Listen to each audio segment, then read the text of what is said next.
मधु को बॉलीवुड मूवीज का बहुत ज्यादा शौक था और जब से उसने धुरंधर मूवी के बारे में सुना था तब से तो वो पागल ही हो गई थी। उसने अपनी सास के पास जाकर कहा, माँ जी सिनेमा हॉल में धुरंधर मूवी लगी है, कई दिन हो गए, आप और मैं वो मूवी देखने के लिए चलते हैं ना। मैंने सुना है उसमें अक्षय खन्ना ने रहमान डकैत की बहुत अच्छी एक्टिंग की है। बहू तू तो जानती है कि मुझे बॉलीवुड मूवी देखना अच्छा नहीं लगता। कोई रामायण महाभारत या नरसिंह जैसी मूवी लगी है तो बता, वो देखने के लिए मैं तेरे साथ चल सकती हूँ, लेकिन ये बॉलीवुड मूवी मुझे बिल्कुल भी अच्छी नहीं लगती। माँ जी चल ही जाना, अब तो आप जानती है कि मेरे पति शहर से बाहर रहते हैं, आपके अलावा मैं किसके साथ मूवी देखने जा सकती हूँ। अगर इतना ही है तो अपनी ननद पलक को ले जाना, उसे तो वैसे भी तेरी तरह मूवी बहुत अच्छी लगती है। यही तो दिक्कत है माँ जी, वो मुझे बिना बताए मूवी देखने चली गई है और अब तो उसे सब कुछ पता है, क्लाइमैक्स भी। मैं उनके साथ मूवी नहीं देखना चाहती। वो मूवी सीट पर मेरे बगल में बैठकर मुझे पूरी मूवी की स्टोरी सुनाने लग जाएगी और मुझे गुस्सा आएगा। अगर अभी के अभी तू यहाँ से नहीं गई तो मुझे भी गुस्सा आ जाएगा। मुझे कोई मूवी नहीं देखने जाना, बस बात खत्म। ये बात सुनकर मधु को बहुत बुरा लगता है। उसका अकेले मूवी देखने जाने का बिल्कुल भी मन नहीं था। वो अपने फोन में रील्स देखकर ही रहमान डकैत की एक्टिंग सीख लेती है और उसके बाद अलमारी से अपने पति का ब्लैक कलर का कोट और काला चश्मा निकाल कर पहन लेती है। थोड़ी देर में जब आशा उससे चाय मांगती है तो वो रहमान डकैत की कॉपी करते हुए उसके पास आती है और कहती है, अस्सलाम वालेकुम। मधु के मुँह से ये बात सुनकर आशा एकदम से डर जाती है और हे भगवान ये क्या हो गया है तुझे, अभी तक तो बिल्कुल ठीक ठाक थी और ये काला चश्मा लगाकर दोपहर के समय क्यों घूम रही है, वो भी घर के अंदर। और ये काला कोट तो प्रदीप का है ना, इसे रख दे। वो क्या है माँ जी, अब आप तो मुझे मूवी नहीं दिखाने वाली, तो मैंने सोचा है कि मैं खुद ही रहमान डकैत बन जाती हूँ ताकि आपको मूवी के छोटे छोटे सीन बताती रहूँ। क्या पता उन सीन के बारे में सुनकर आपका मूवी देखने का मन कर जाए और आप मुझे लेकर चले। तू चाहे रहमान डकैत बन जाए या फिर अरमान डकैत, मैं वो मूवी नहीं देखने जाने वाली हूँ। अब मधु भी गुस्से में चाय का कप वहीं पटक कर चली जाती है, जिसके बाद आशा आराम से चाय पीने लगती है। ये चाय मैंने पी तो ली, कहीं रहमान डकैत की तरह इसने भी मेरी चाय में जहर तो नहीं मिला दिया। इसका कोई भरोसा नहीं है, आजकल मेरी बहू पागल हो गई है। थोड़ी देर में जब बाजार जाना था तो मधु रहमान डकैत की कॉस्ट्यूम में ही तैयार हो जाती है और आशा को आवाज लगाती है, अरे आ जाइए अम्मी जान, सब्जी लेने के लिए जाना है, देर हो रही है, सारी अच्छी सब्जियां लोग खरीद कर ले जाएंगे। ये सब क्या है बहू, तू ऐसे सब्जी लेने जाएगी, मोहल्ले वाले मेरा मजाक उड़ाएंगे। मजाक तो मेरी सहेलियां भी मेरा उड़ाएंगी ना माँ जी, इतने करोड़पति घर में मेरी शादी हुई है और वो मुझे एक मूवी दिखाने के लिए नहीं ले जा सकती।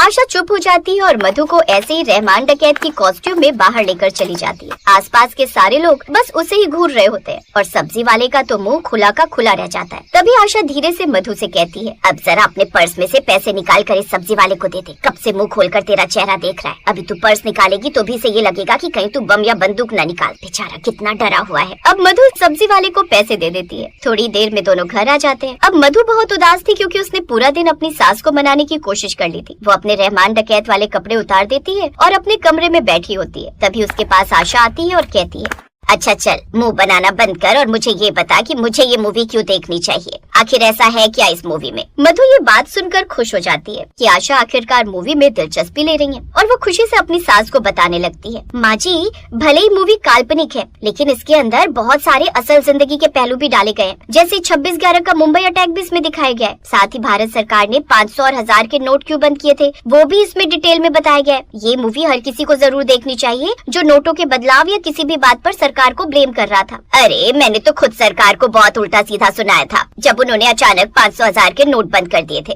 तू जानती भी है तेरे ससुर जी के पास पूरे 50,000 रखे हुए थे, बड़ी मुश्किल से मैंने उन्हें बैंक में जमा करवाया। सुबह से लेकर शाम तक लाइन में खड़े रहते थे हम लोग। माँ जी अगर सरकार 500,000 के नोट बंद नहीं करती ना तो पाकिस्तान की तरफ से भारत में बहुत सारे नकली नोट सप्लाई हो जाते और उसके बाद भारत की अर्थव्यवस्था पाकिस्तान से भी बुरी हो जाती। पर बहू उस मूवी में तो मार धाड़ है और तुझे पता है कि मुझे ऐसी पिक्चरें बिल्कुल भी पसंद नहीं है। मुझे खून खराबा देखकर बहुत बुरा लगता है और बिल्कुल भी अच्छा नहीं लगता। माँ जी मुझे भी अच्छी नहीं लगती, लेकिन जब हम कॉमेडी और रोमांस जैसी पिक्चरों पर पैसे बर्बाद कर सकते हैं तो फिर इस मूवी पर क्यों नहीं। आपको पता है अक्षय खन्ना को बहुत अच्छा चांस मिला था और उन्होंने बाकी सेलिब्रिटीज के मुकाबले बहुत कम पैसा लिया है। उन्होंने रहमान डकैत की एक्टिंग के लिए बहुत रिहर्सल और प्रैक्टिस की है और अक्षय खन्ना तो आपको भी पसंद है क्योंकि आपके फेवरेट हीरो विनोद खन्ना है और ये उनके बेटे हैं। ठीक है एक काम कर, तू कल के लिए धुरंधर मूवी की 2 टिकट बुक कर दे, हम दोनों ही देखने चलेंगे। आखिर तू इतनी ज्यादा जिद कर रही है और तूने इस मूवी के बारे में इतना कुछ बता दिया है, तब तो उसे एक बार देखना बनता है। वैसे भी अक्षय खन्ना मुझे भी बहुत अच्छा लगता है।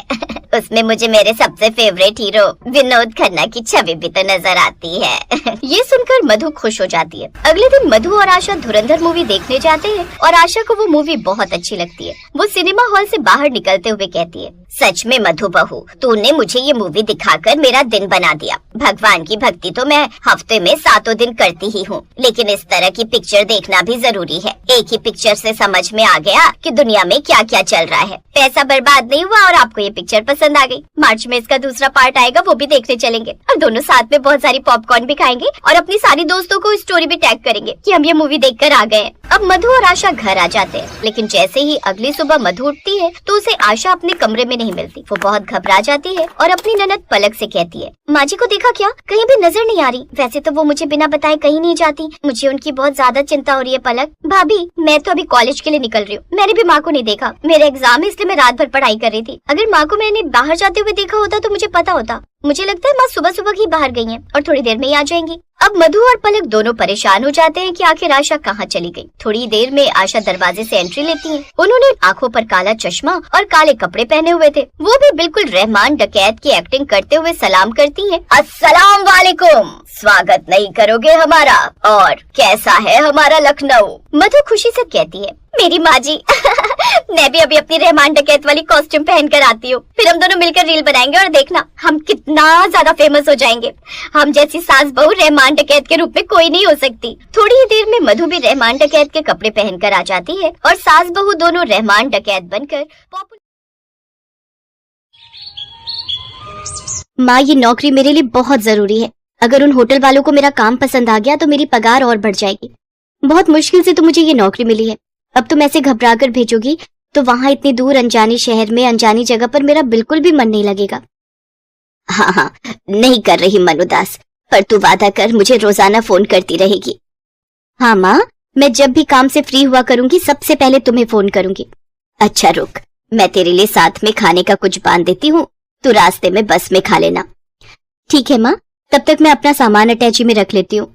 ये है सीता, लाजवंती की बेटी। लाजवंती बहुत गरीब है। पति के जाने के बाद घरों में काम करके लाजवंती ने सीता को पाल पोस कर बड़ा किया। सीता ने गांव में ही रहकर 12वीं तक की पढ़ाई पूरी की। सीता आगे पढ़ना तो चाहती थी, पर पिछले 1 साल में लाजवंती की तबीयत बहुत खराब रही, जिस वजह से सीता ने अभी कॉलेज की पढ़ाई के लिए अपना विचार बदल लिया और नौकरी ढूंढने लगी। सीता के बचपन की सहेली आशा की कुछ समय पहले दिल्ली के एक होटल में नौकरी लगी थी। आशा जब गांव आई तो सीता ने अपने बारे में भी बात की, तो आशा ने उसकी भी नौकरी उसी होटल में लगवा दी। अगले दिन सीता नौकरी के लिए दिल्ली पहुंचती है। होटल में आशा उसे सब कुछ समझा देती है। सीता खूब मेहनत के साथ होटल में नौकरी करने लगती है। शहर के बहुत बड़े व्यापारी मिस्टर जगन्नाथ जी की बेटी गीता आज शाम अपना जन्मदिन मनाने के लिए हमारे होटल में आ रही हैं। सभी स्टाफ को उनका पूरा ख्याल रखना है। जगन्नाथ जी की बेटी गीता को किसी भी बात की कोई तकलीफ नहीं होनी चाहिए, क्योंकि वो पहली बार हमारे होटल में आ रही हैं। समझ गए? जी सर, हम पूरा ख्याल रखेंगे। सुना है विदेश में पढ़ी लिखी है और बहुत नखरे वाली है। अभी सुबह ही मैंने रिसेप्शन पर फोन उठाया था, बड़ी तीखी आवाज में बात कर रही थी। हमें तो बहुत ध्यान रखने की जरूरत है। अगर जरा से भी शिकायत का मौका मिला तो मैनेजर का गुस्सा तो मैं जानती हूँ, फालतू का भड़क जाते हैं। अच्छा चल, फिर तो हम बहुत ध्यान रखेंगे। अरे माँ का फोन आ रहा है। हेलो, हाँ माँ। हेलो सीता, जन्मदिन की ढेर सारी बधाई मेरी बच्ची। थैंक यू माँ, मेरे जन्मदिन पर आपका आशीर्वाद मेरे लिए बहुत महत्व रखता है। आज सीता का भी जन्मदिन है। ये बात सुनकर सभी स्टाफ के लोग सीता को जन्मदिन की बधाई देते हैं। अरे सीता, आज तुम्हारा भी जन्मदिन है। Happy birthday. Happy birthday Sita. वैसे सब किस्मत की बात है। एक तरफ आज तुम्हारा जन्मदिन है जो तुम किसी और के जन्मदिन की तैयारी कर रही हो, और एक तरफ वो लड़की जिसका आज जन्मदिन है, वो कितनी किस्मत वाली है कि वो इतने बड़े होटल में अपने बर्थडे को सेलिब्रेट कर रही है। कहते हैं सब कुछ किस्मत से ही होता है। अब ये सब छोड़ो, अपना अपना काम करते हैं, बहुत सारी तैयारियां करनी है। सीता, तुम्हें मैनेजर साहब बुला रहे हैं। हाँ, मैं अभी आती हूँ। सीता मैनेजर के पास जाती है। सीता, तुम्हें मैं एक स्पेशल ड्यूटी दे रहा हूँ। गीता मैडम के वेलकम के लिए तुम्हें गेट पर ही खड़ा होना है। जैसे ही वो एंट्री लेंगी तुम उनके साथ रहोगी और देखते रहना कि उन्हें किसी भी बात की कोई कमी ना हो। और एक काम करो, अपनी ड्रेस की जगह कोई अच्छी सी स्मार्ट ड्रेस पहन लो ताकि और अच्छा इंप्रेशन पड़े। जी सर। सीता को होटल के गेट पर ड्यूटी मिल जाती है। सीता के पास अपनी तो कोई अच्छी ड्रेस थी नहीं, इसलिए आशा उसे अपनी सुंदर सी ड्रेस दे देती है। सीता तैयार होकर गेस्ट के आने का वेट कर रही थी। तभी एक आदमी उसके पास आया। आपको वहाँ गाड़ी के पास कोई बुला रहा है।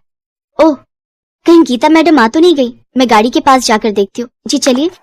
जैसे ही सीता गाड़ी के पास जाती है, अचानक 2-3 बदमाश उसे गाड़ी में जबरदस्ती पकड़कर बिठा लेते हैं और उसका मुंह बंद करके उसे बेहोश कर देते हैं। अचानक से सब कुछ हुआ तो सीता को संभलने का मौका ही नहीं मिला। गाड़ी अनजान सड़क पर दौड़ जाती है। इतनी देर में गीता भी होटल के बाहर आ चुकी थी। सब लोग गीता को देखकर हैरान रह जाते हैं। गीता बिल्कुल सीता की शक्ल की थी। अरे सीता, तू यहाँ क्या कर रही है? तू इस गाड़ी में क्यों बैठी है? चल बाहर निकल, गीता मैडम के आने का टाइम हो रहा है। एक्सक्यूज मी, ये क्या बदतमीजी है? क्या आपका स्टाफ गेस्ट के साथ ऐसे बिहेव करता है? मेरा नाम गीता है, सीता नहीं। क्या आपको बताया नहीं गया था कि आज मेरा बर्थडे है और मैं सेलिब्रेशन के लिए आ रही हूँ? गीता, ये कैसे हो सकता है? तुम तो सीता हो। मैडम आशा ठीक कह रही है। आपकी सूरत बिल्कुल हमारे स्टाफ की एक लड़की सीता से मिलती है।